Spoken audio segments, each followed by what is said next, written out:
ایک چھوٹے سے گاؤں میں جہاں ہر کوئی ایک دوسرے کو جانتا تھا، امجد نامی نوجوان رہتا تھا۔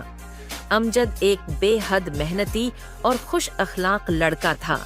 اس کے والدین کا انتقال کئی سال پہلے ہو چکا تھا اور وہ اپنے چھوٹے بھائی عاصم کے ساتھ رہتا تھا۔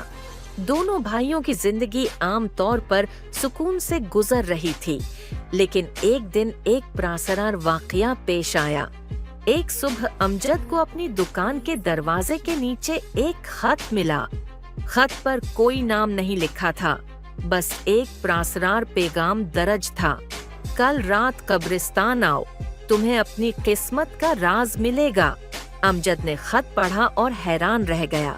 وہ یہ سمجھنے سے قاصر تھا کہ کس نے یہ خط بھیجا ہے اور کیوں۔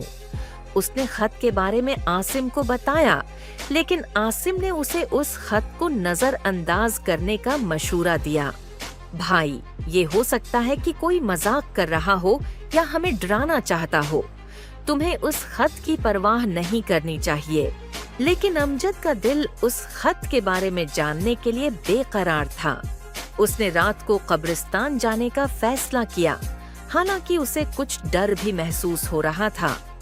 رات کے وقت جب گاؤں کی ساری روشنی بند ہو گئی اور ہر طرف خاموشی چھا گئی، امجد اپنے گھر سے نکلا اور قبرستان کی طرف چل دیا۔ قبرستان کی فضا خوفناک اور پراسرار تھی۔ امجد نے دل میں خود کو حوصلہ دیا اور آگے بڑھتا رہا۔ اچانک اس کی نظر ایک قدیم قبر پر پڑی جہاں ایک بوڑھا شخص کھڑا تھا۔ امجد کے قدم رک گئے۔ اس شخص کے ہاتھ میں ایک اور خط تھا جو اس نے امجد کو دیتے ہوئے کہا، یہ تمہارے لیے ہے۔ امجد نے خط کھولا اور پڑھا، تمہارے والد نے اپنی زندگی میں ایک راز چھپایا تھا جو تمہیں ملنے والا ہے۔ قبر کے نیچے دفن خزانے کا صحیح حقدار تم ہی ہو۔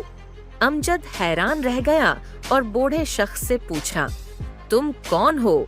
لیکن اس سے پہلے کہ بوڑھا کچھ کہتا، وہ غائب ہو گیا۔ امجد نے فوراً قبر کی کھدائی شروع کر دی۔ کچھ دیر بعد اسے ایک صندوق ملا جس میں سونے کے سکے اور زیورات تھے۔ امجد نے خزانہ اپنے گھر لے آیا اور عاصم کے ساتھ مل کر زندگی بہتر بنانے لگا، لیکن اس کے دل میں ہمیشہ یہ سوال رہا کہ وہ بوڑھا شخص کون تھا اور اس نے یہ خط کیوں دیا۔ نتیجہ: زندگی میں بعض اوقات ایسے راز سامنے آتے ہیں جو ہماری قسمت کو بدل دیتے ہیں، لیکن ان رازوں کا حقیقی مطلب کبھی کبھار ایک معمہ ہی رہتا ہے۔